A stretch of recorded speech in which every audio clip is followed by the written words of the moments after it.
السلام علیکم ناظرین، میری دھرتی میری دنیا کے ایک اور پروگرام کے ساتھ میں ہوں آپ کی میزبان امینہ خان۔ ناظرین، سیلاب متاثرین کی مشکلات ہوں یا عام افراد کو درپیش مسائل کا تذکرہ، میری دھرتی میری دنیا کا پلیٹ فارم ہر مکتبہ فکر کے لوگوں کی آواز کو ارباب اختیار تک پہنچانے کے لیے کوشاں ہے۔ آج کے پروگرام میں جہاں سیلاب زدگان کے بارے میں رپورٹس شامل ہیں، وہیں عوامی مسائل کو بھی اجاگر کرنے کی کوشش کی گئی ہے۔ جی تو ناظرین، پروگرام کا باقاعدہ آغاز کرتے ہیں اور سب سے پہلے آپ کو لیے چلتے ہیں صوبہ سندھ کی طرف اور دیکھتے ہیں سندھ سے موصول ہونے والی اہم رپورٹس۔ 18 اکتوبر 2007 کا دن پاکستان کی تاریخ میں ہمیشہ یاد رکھا جائے گا۔ ایک طرف تو پاکستان پیپلز پارٹی کے سینکڑوں کارکنان اپنی قائد بے نظیر بھٹو کی وطن آمد پر خوشی سے جھوم رہے تھے، تو دوسری جانب دہشت گردوں نے بھی بے گناہوں کا خون بہانے کی تیاری مکمل کر رکھی تھی۔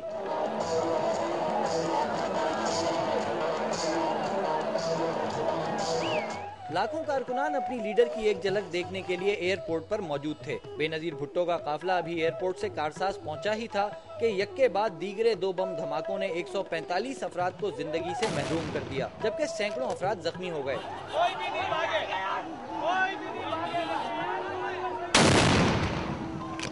اس افسوسناک واقعے کی پہلی ایف آئی آر سرکار کی مدعیت میں درج کی گئی، جبکہ دوسری عدالتی حکم پر اضافی دفعات کے تحت بہادرآباد تھانے میں درج ہے۔ تاہم آج تک اس خون آشام واقعے کی تحقیقات مکمل نہیں کی جا سکیں۔ وزیر اعلیٰ سندھ سید قائم علی شاہ نے کہا ہے کہ شہداء کی برسی سادگی سے منائی جائے۔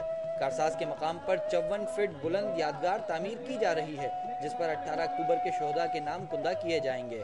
سیاسی ماہرین اور تجزیہ کاروں کا ماننا ہے کہ اگر سانحہ 18 اکتوبر کی تحقیقات صحیح رخ پر کی جاتی تو ملکی سیاست کا منظرنامہ یکسر مختلف ہو سکتا تھا۔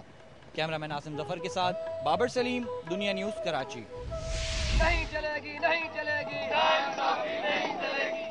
تنخواہوں اور دیگر مراد میں اضافے کا مطالبہ کرنے والے سندھ بھر کی ماتحت عدالتوں کے 8000 سے زائد ملازمین میں قاضی حفیظ اللہ بھی شامل ہے۔ سیشن کورٹ سکھر میں گزشتہ 20 برس سے چپڑاسی کی نوکری کرنے والا یہ 48 سالہ قاضی حفیظ اللہ ملک میں بڑھتی ہوئی مہنگائی کے باعث پریشانیوں کی چکی میں پس رہا ہے۔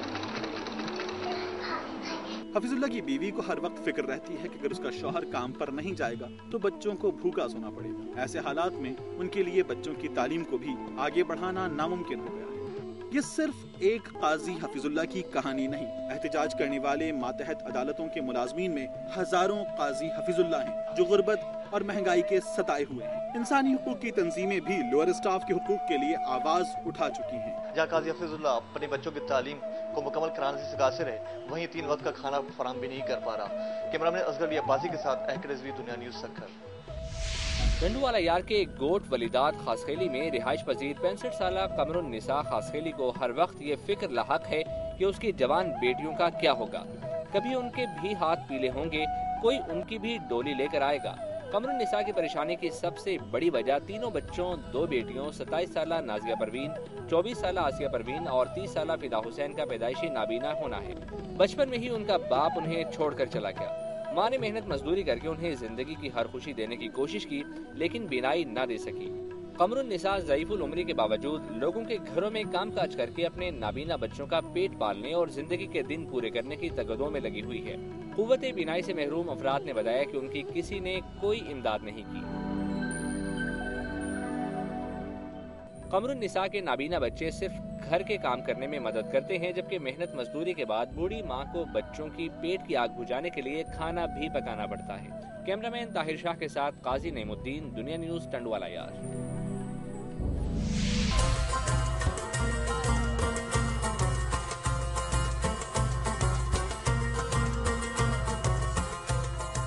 کیلی گرافی کئی صدیوں تک خط و کتابت اور علمی ورثے کو محفوظ رکھنے کے لیے قدیم تہذیبوں کا ایک اہم جز رہی ہے۔ قرآن پاک کے عربی زبان میں نزول کی وجہ سے اسلامی فنون و ثقافت میں بھی کیلی گرافی کے آرٹ کو نمایاں مقام حاصل رہا ہے۔ کراچی میں ہونے والی قرآنک آرٹ ایگزیبیشن میں ایرانی کیلی گرافرز کے 60 سے زائد فن پارے رکھے گئے ہیں۔ کیلی گرافرز نے خط معلیٰ، خط نستعلیق، خط کوفی اور خط سلس میں جو کیلی گرافی کی، اسے شائقین کی داد ملی۔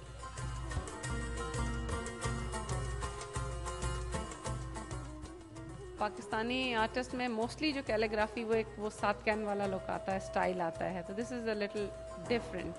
خط سیکھا ہوا ہے مطلب خط کے مختلف اسٹائلز جو ہیں وہ سیکھے ہوئے ہیں، جیسے نستعلیق ہو گیا یا کوفی ہو گیا مطلب، اور اس کے علاوہ اس میں منیچر کا ٹچ بھی بہت ہے۔ کیلیگرافی کے علاوہ قرآنی حاشیے بھی نمائش کا حصہ تھے، جن پر انتہائی باریکی اور خوبصورتی سے سونے سے کام کیا ہوا تھا۔ خانہ فرہنگ ایران کلچرل سینٹر کی جانب سے یہ نمائش ایرانی آرٹ کو پاکستان میں فروغ دینے کے لیے خاص طور پر منعقد کی گئی ہے، جو آئندہ ہفتے تک جاری رہے گی۔ آرٹ سے محبت کرنے والے افراد کا کہنا ہے کہ اس نمائش کے ذریعے انہیں ایرانی آرٹ دیکھنے اور سمجھنے کا بھرپور موقع ملا ہے، جسے وہ مستقبل میں بھی دیکھتے رہنا چاہیں گے۔ کیمرامین مستنصر حسین کے ساتھ اقصیٰ حسین، دنیا نیوز، کراچی۔ اور ناظرین اب ایک نظر صوبہ سندھ سے موصول ہونے والی اہم خبروں پر۔ سندھ میں سیلاب متاثرین کو احتجاج کے باوجود وطن کارڈ نہ مل سکے۔